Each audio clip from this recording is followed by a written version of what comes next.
Bago na yung mga Pinoy mga imong mga kuan bagong alaga.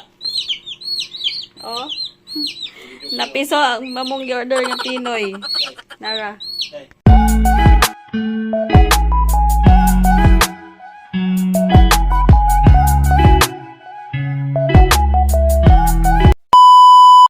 Good morning guys. Kayod na sadta. Maayo kayo ang buntag kay grabe ka siga sa adlaw. So wala na di ulan.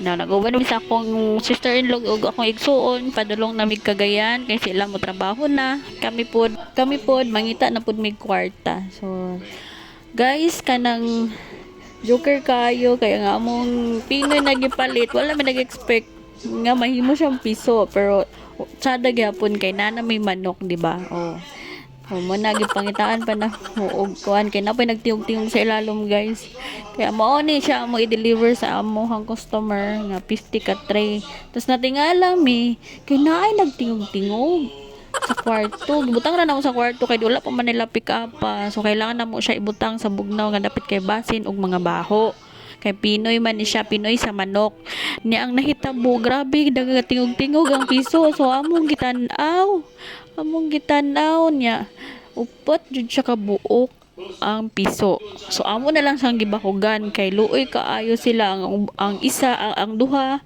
naipit na gid sila guys luoy kaayo kay taud-taud sila na stuck diya sa ilalom wala sila kagawas kay na sila sa pinakailalom so mo na ni ang piso upat ka buok so nalipay akong mama kay na siya buhion dugang buhionon sa balay so mo na to guys see ya.